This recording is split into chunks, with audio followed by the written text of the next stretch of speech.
அனைவருக்கும் வணக்கம். நாம் இந்த காணொளியில் நுண்ணறிவு சார்ந்த வினா ஒன்றினை பார்ப்போம். முதலில் நாம் கேள்வியை வாசித்து அதற்கான விடையினை எவ்வாறு செய்வது என்பதை பற்றி பார்ப்போம். ஒரு மாதத்தின் கிழமைகளின் எண்ணிக்கை கீழே காட்டப்பட்டுள்ளது. இவை எந்த மாதத்தில் வரக்கூடிய கிழமைகளின் எண்ணிக்கையாக இருக்கும்? ஒரு மாதத்தின் கிழமைகளின் எண்ணிக்கை கீழே காட்டப்பட்டுள்ளது. இவை எந்த மாதத்தில் வரக்கூடிய கிழமைகளின் எண்ணிக்கையாக இருக்கும்? கீழே பார்த்தீங்கன்னு சொன்னால் ஒவ்வொரு நாட்களும் குறித்த மாதத்தில் எத்தனை தடவை வரும் என என்ன செய்யப்பட்டுள்ளது? எண்ணிக்கை தரப்பட்டுள்ளது. திங்கள், செவ்வாய், புதன், வியாழன், வெள்ளி, சனி, ஞாயிறு.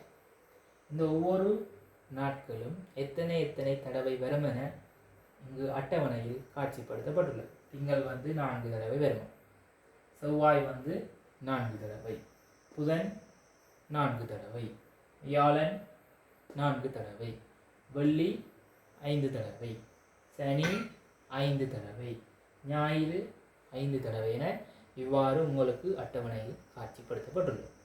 இங்கு உங்களுக்கு விடையும் தரப்பட்டுள்ளது. எந்தெந்த மாதங்கள் என்று தரப்பட்டுள்ளது?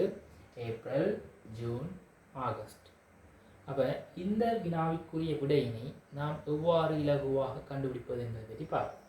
முதல் இங்கு தரப்பட்டுள்ள மாதங்களில் எத்தனை நாட்கள் என்பதை நாம் முதலில் பார்த்து கொள்வோம். ஏப்ரலில் 30 நாட்கள் காணப்படுகின்றன. ஏப்ரலில் 30 நாட்கள், ஜூனில் 30 நாட்கள், ஆகஸ்டில் 31 நாட்கள்.